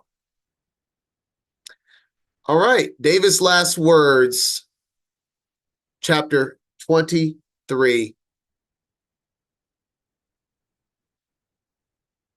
2 Samuel 23. Now these be the last words of David. And David the son of Jesse said, and the man who was raised up on high, the anointed of the God of Jacob, and the sweet psalmist of Israel said, The Spirit of the Lord spake by me, and his word was in my tongue. The God of Israel said, The rock of Israel spake to me.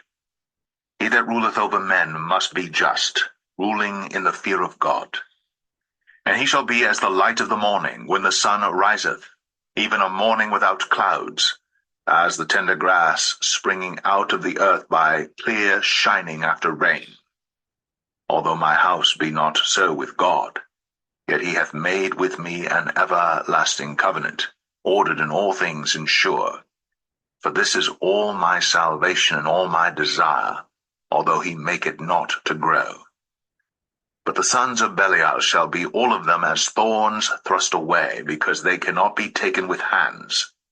But the man that shall touch them must be fenced with iron, and the staff of a spear, and they shall be utterly burned with fire in the same place. These be the names of the mighty men whom David had. The Tachmonite, that sat in the seat, chief among the captains. The same was Adino, the Eznite. He lift up his spear against 800, whom he slew at one time. And after him was Eliab. So what we're having right now is a pretty much a roll call shout out to all the mighty warriors and people that David wanted to acknowledge during his reign. I don't really have anything to add because it's just simply that. So let's just listen throughout the rest of this chapter. Azar the son of Dodo the Ahohite, one of the 3 mighty men with David, when they defied the Philistines that were there gathered together to battle, and the men of Israel were gone away.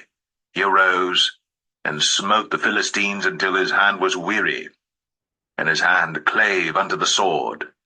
And the Lord wrought a great victory that day, and the people returned after him only to spoil. And after him was Shammah the son of Agi, the Harahite. And the Philistines were gathered together into a troop, where was a piece of ground full of lentils, and the people fled from the Philistines. But he stood in the midst of the ground, and defended it, and slew the Philistines, and the Lord wrought a great victory. And 3 of the 30 chief went down, and came to David, in the harvest time, unto the cave of Adullam. And the troop of the Philistines pitched in the valley of Rephaim. And David was then in an hold, and the garrison of the Philistines was then in Bethlehem. And David longed and said, Oh, that one would give me drink of the water of the well of Bethlehem, which is by the gate. And the 3 mighty men brake through the host of the Philistines, and drew water out of the well of Bethlehem that was by the gate, and took it, and brought it to David. Nevertheless he would not drink thereof, but poured it out unto the Lord. And he said, Be it far from me, O Lord, that I should do this. Is not this the blood of the men that went in jeopardy of their lives? Therefore he would not drink it. These things did these 3 mighty men. And Abishai, the brother of Joab, the son of Zeruiah, was chief among 3. And he lifted up his spear against 300, and slew them, and had the name among 3. Was he not most honorable of 3? Therefore he was their captain, howbeit he attained not unto the first 3.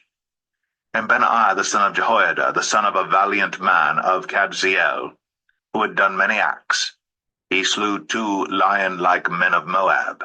He went down also and slew a lion in the midst of a pit in time of snow. And he slew an Egyptian, a goodly man. And the Egyptian had a spear in his hand.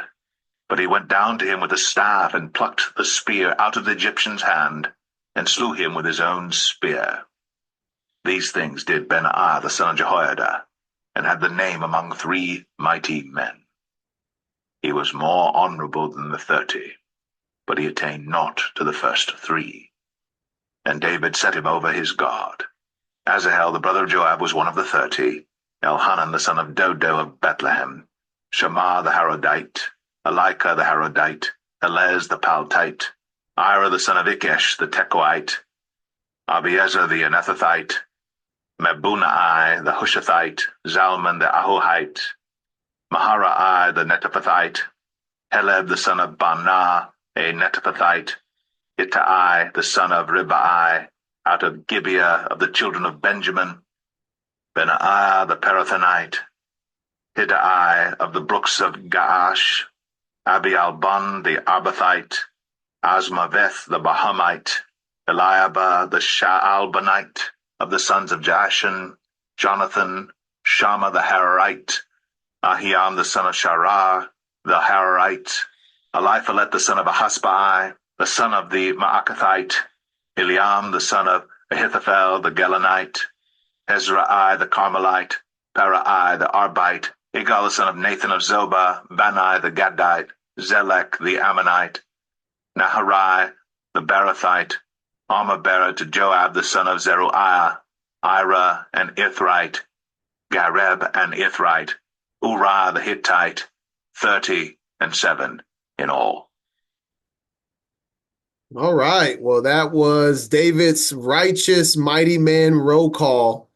And there's this, I don't know, this weird 30, but not the 3 dialogue in this chapter.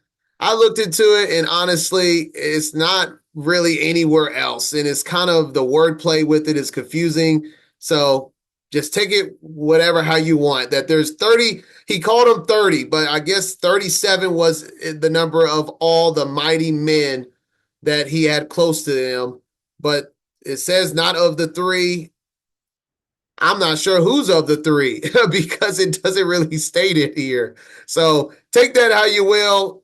There's really nothing more I can take that if it's not given in information. So that's just what this chapter was about. And that's chapter 23.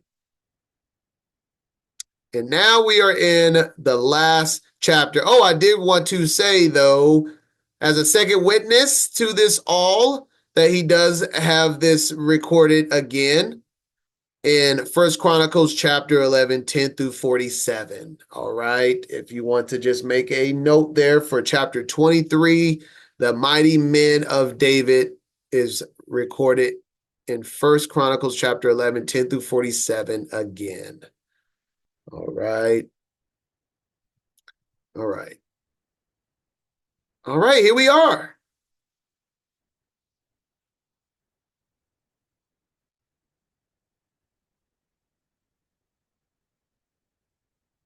The last chapter of 2 Samuel. And it ends with another sin. But let's get to it.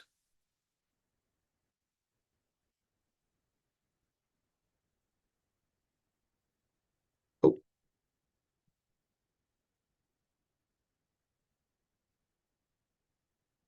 2 Samuel 24. And again the anger of the Lord was kindled against Israel, and he moved David against them to say, Go, number Israel and Judah. For the king said to Joab, the captain of the host, which was with him, Go now through all the tribes of Israel, from Dan even to Beersheba, and number ye the people, that I may know the number of the people. All right, so before we get any deeper with this, heck, we'll use this Exodus as I had another one, but we'll put this down as well.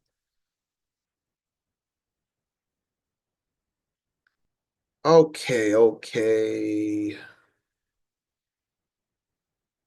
Um,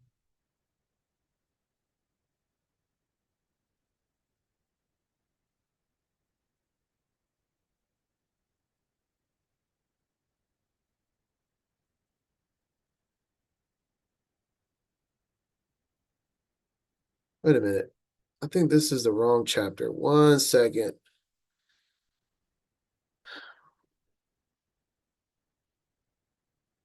Huh.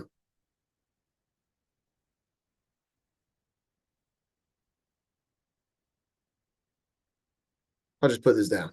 Figure it out later. Excuse me. Sorry, y'all. I'm over here Trying to figure out my notes. We'll come back to it. All right, so the first problem we see here, David is taking a sum, and that's what it's saying. This should be about the sum of Israel, not a vow. This isn't the right chapter. I think I wrote it down wrong. Yep. I don't know what this is supposed to be, but we'll just use Exodus 1. It's the same message, but this is not right. So do not record that. So let me take off that note because that was written down wrong, and we'll use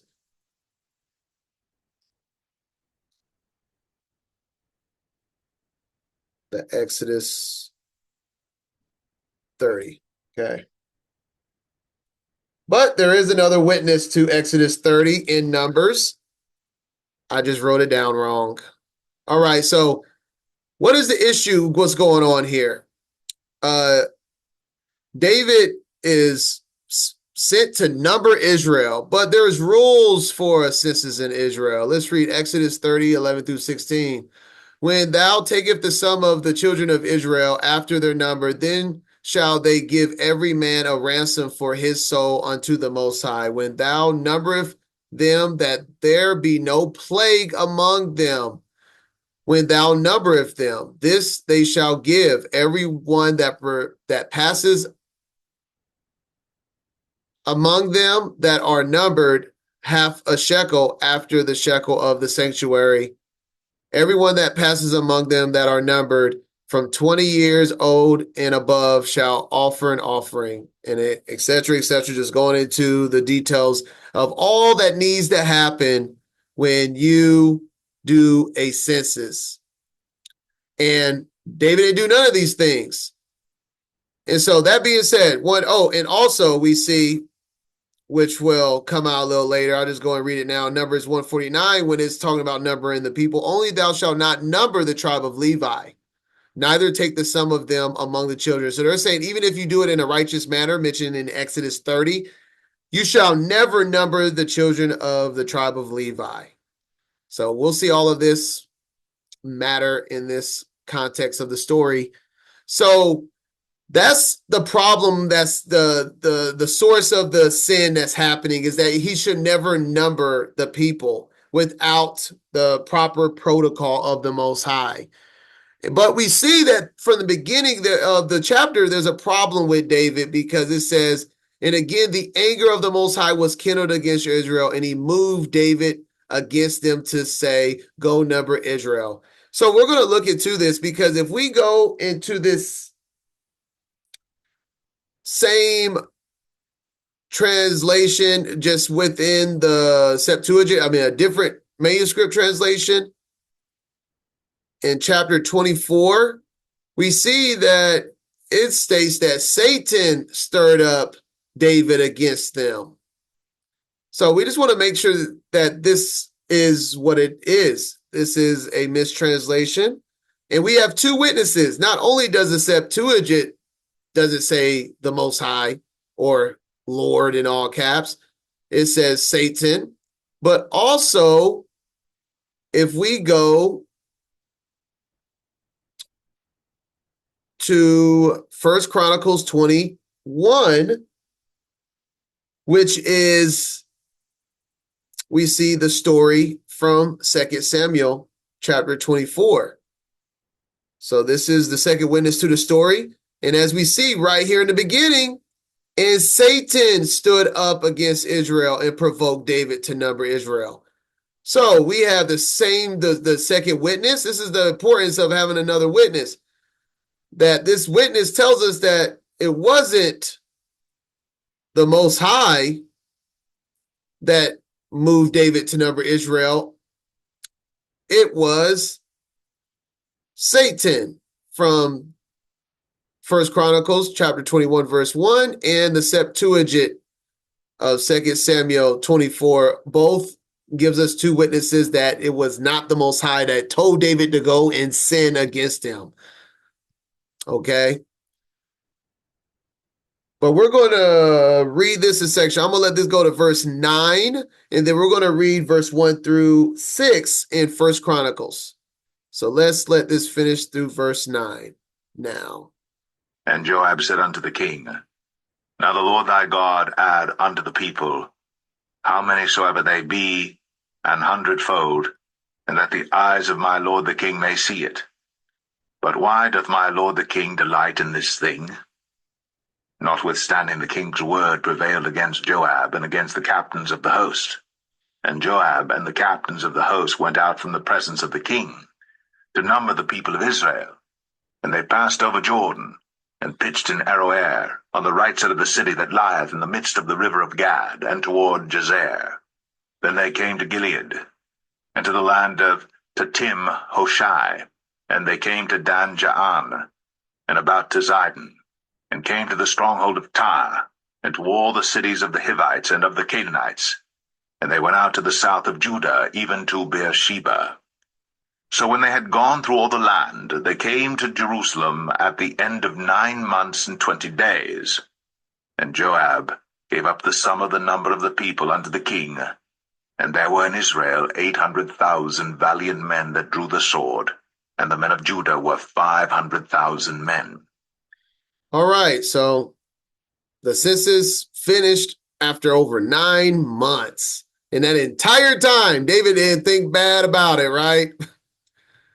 Until afterwards, which we'll get in verse 10. But before I was going to allow, because there's a couple of things that reads a little bit different that gives us more information, just as we read in the very first verse. So I thought we could read this chapter along with it. So to mirror it, we're going to read verse 1 through 6 here.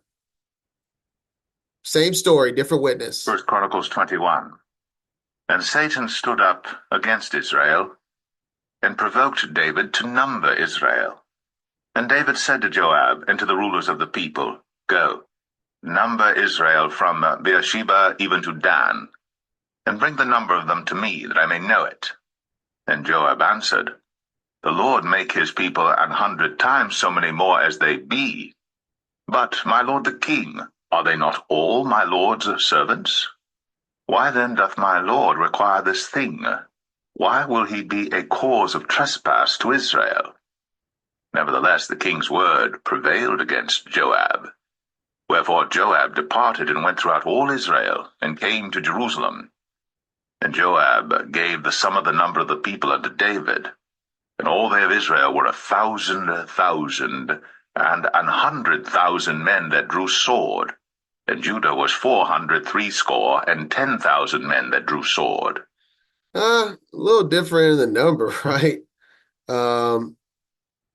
What was it? The sum of 800,000. Let me see. Was that the same number? Thousand. Not exactly. Yeah. Whichever. Keep it going. But Levi and Benjamin counted he not among them, for the king's word was abominable to Joab. All right. So we see, I don't know why Benjamin. Unless anyone can give me some insight on that. But as we read earlier, but Levi counted he not among them, for the king's word was abominable to Joab. Because Joab at least said, I'm not crossing this line. Numbers 149, only thou shalt not number the tribe of Levi, neither take the sum of them among the children of Israel. So this is where Joab drew the line. But he did all the other stuff, but he drew the line with counting Levi.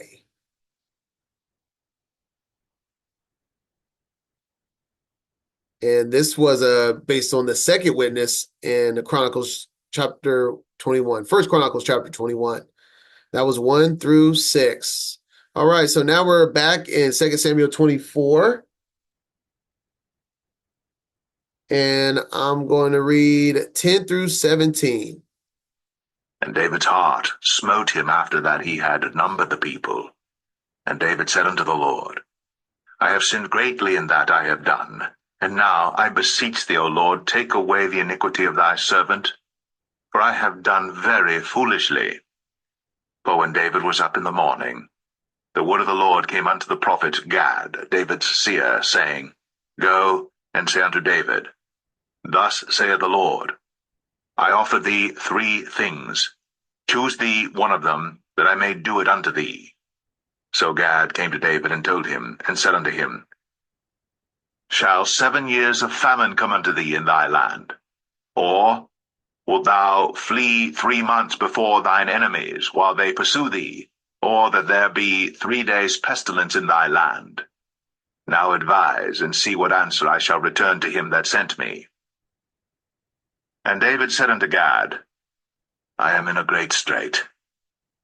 Let us fall now into the hand of the Lord, for his mercies are great, and let me not fall into the hand of man. So the Lord sent a pestilence upon Israel, from the morning even to the time appointed, and there died of the people from Dan even to Beersheba 70,000 men. And when the angel stretched out his hand upon Jerusalem to destroy it, the Lord repented him of the evil, and said to the angel that destroyed the people, It is enough. Stay now thine hand. And the angel of the Lord was by the threshing place of Araunah the Jebusite. And David spake unto the Lord when he saw the angel that smote the people, and said, Lo, I have sinned, and I have done wickedly. But these sheep, what have they done? Let thine hand, I pray thee, be against me, and against my father's house. All right. Stoppage right there. So what we just read in Exodus, it tells you that do it the right way so that there will be no plague among them. So they didn't do it that way. So you know what follows. The Most High will not lie. A plague will follow.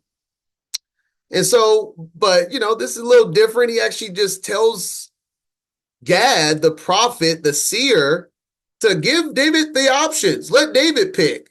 And David picks the Most High through the form of the 3 days pestilence, because the Most High is merciful. And David was right. The Most High stopped the pestilence before his time because he's merciful.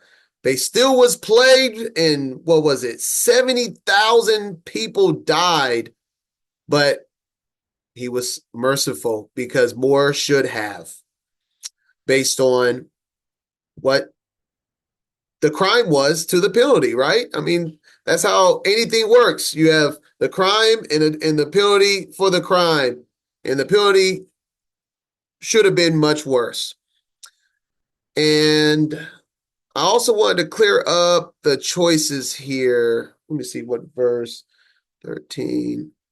Yes, it says the 3 choices in the KJV, at least. It says 7 years famine, 3 months of fleeing from your enemies, or 3 days of pestilence.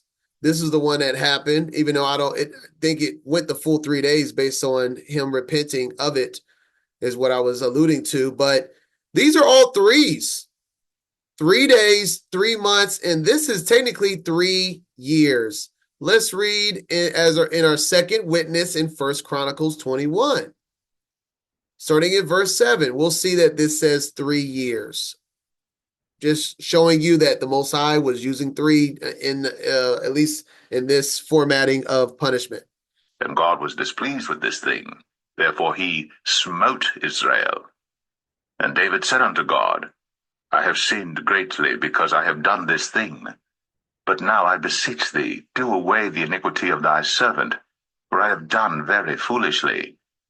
And the Lord spake unto Gad, David's seer, saying, Go and tell David, saying, Thus saith the Lord, I offer thee 3 things.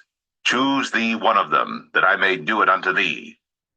So Gad came to David, and said unto him, Thus saith the Lord, Choose thee either 3 years famine. Well, there it is right there. 3 years famine, not 7. For whatever reason, sometimes these numbers just are wrong. And I will also use another witness in the Septuagint to confirm that it's 3 years. Not that it matters that much, but we're just confirming a matter here. I'm just showing you What has been confirmed? So 24, we're doing verse 13. That this also agrees with First Chronicles 21 right here. 3 years famine, 3 months of the enemy pursuing you, or 3 days of pestilence. All right, let's finish reading. We're going to read the verse 17.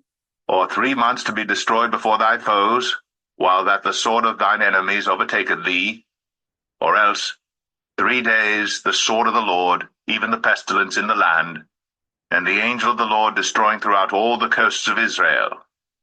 Now therefore advise thyself what word I shall bring again to him that sent me. And David said unto Gad, I am in a great strait. Let me fall now into the hand of the Lord, for very great are his mercies, but let me not fall into the hand of man.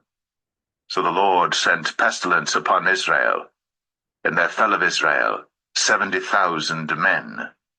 And God sent an angel unto Jerusalem to destroy it. And as he was destroying, the Lord beheld, and he repented him of the evil, and said to the angel that destroyed, It is enough, stay now thine hand. And the angel of the Lord stood by the threshing floor of Ornan the Jebusite.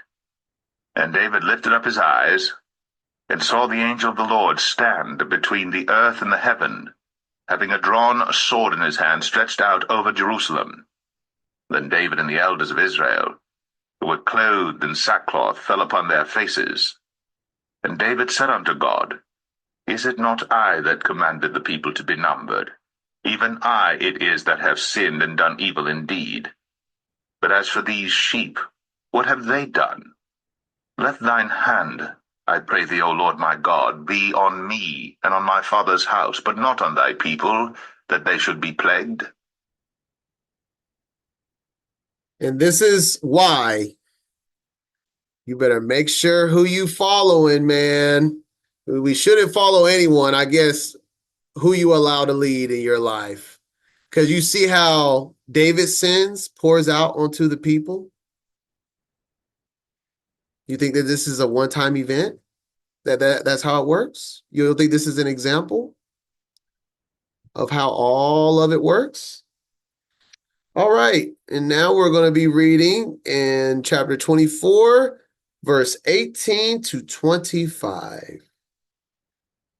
And Gad came that day to David, and said unto him, Go up, rear an altar unto the Lord in the threshing floor of Araunah the Jebusite. And David, according to the saying of Gad, went up as the Lord commanded. And Araunah looked, and saw the king and his servants coming on toward him. And Araunah went out, and bowed himself before the king on his face upon the ground. And Araunah said, Wherefore is my lord the king come to his servant? And David said, To buy the threshing floor of thee, to build an altar unto the Lord, that the plague may be stayed from the people. And Araunah said unto David, Let my lord the king take and offer up what seemeth good unto him. Behold, here be oxen for burnt sacrifice, and threshing instruments, and other instruments of the oxen for wood. All these things did Araunah as a king give unto the king. And Araunah said unto the king, The Lord thy God accept thee. And the king said unto Araunah, Nay, but I will surely buy it of thee at a price. Neither will I offer burnt offerings unto the Lord my God of that which doth cost me nothing. So David bought the threshing floor and the oxen for 50 shekels of silver. And David built there an altar unto the Lord, and offered burnt offerings and peace offerings. So the Lord was entreated for the land, and the plague was stayed from Israel. And we're going to just hear it out in First Chronicles 21, verse 18 through 27. Then the angel of the Lord commanded Gad to say to David, that David should go up, and set up an altar unto the Lord in the threshing floor of Ornan the Jebusite. And David went up at the saying of Gad, which he spake in the name of the Lord. And Ornan turned back and saw the angel, and his 4 sons with him hid themselves. Now Ornan was threshing wheat. And as David came to Ornan, Ornan looked and saw David, and went out of the threshing floor, and bowed himself to David with his face to the ground. Then David said to Ornan, Grant me the place of this threshing floor, that I may build an altar therein unto the Lord. Thou shalt grant it me for the full price, that the plague may be stayed from the people. And Ornan said unto David, Take it to thee, and let my lord the king do that which is good in his eyes. Lo, I give thee the oxen also for burnt offerings, and the threshing instruments for wood, and the wheat for the meat offering. I give it all. And King David said to Ornan, Nay, but I will verily buy it for the full price. For I will not take that which is thine for the Lord, nor offer burnt offerings without cost. So David gave to Ornan for the place 600 shekels of gold by weight. And David built there an altar unto the Lord, and offered burnt offerings and peace offerings, and called upon the Lord. And he answered him from heaven by fire upon the altar of burnt offering. And the Lord commanded the angel, and he put up his sword again into the sheath thereof. At that time when David saw that the Lord had answered him in the threshing floor of Ornan the Jebusite, then he sacrificed there. For the tabernacle of the Lord which Moses made in the wilderness, and the altar of the burnt offering, were at that season in the high place at Gibeon. But David could not go before it to inquire of God, for he was afraid because of the sword of the angel of the Lord. And in that season, we see that this was wheat. This was the season of the wheat harvest, as we read earlier. Here we go, the threshing of the wheat. I think that's symbolic. Mercy upon the wheat that will have transgressions, but he will show mercy upon them. And then we also see, what is it? Right here, that David gave for the threshing floor 600 shekels of gold. We see here in the 2 Samuel that he gives only 50 shekels of silver. That seems really low, really low. So let me see what the Septuagint in verse 24. I'm going to go with what First Chronicles said, 50 shekels of silver for threshing floor, and so an entire place with cattle. That don't sound like a lot. This, even though this has the 50 shekels as well, First Chronicles has 100 shekels of gold. But just duly noted. And I also want to just note in verse 25 of the Septuagint, after it says he built an altar, there it says, and Solomon made an addition to the altar afterwards, for it was little at first, and the Adon hearkened to the land, and the plague was stayed from Yasharallah. This is the conclusion of the book of 2 Samuel. If you don't know, you can continue the reading into 1 Kings, because that's where we are going. But thank y'all for joining me, and Shabbat Shalom Yasharallah once again.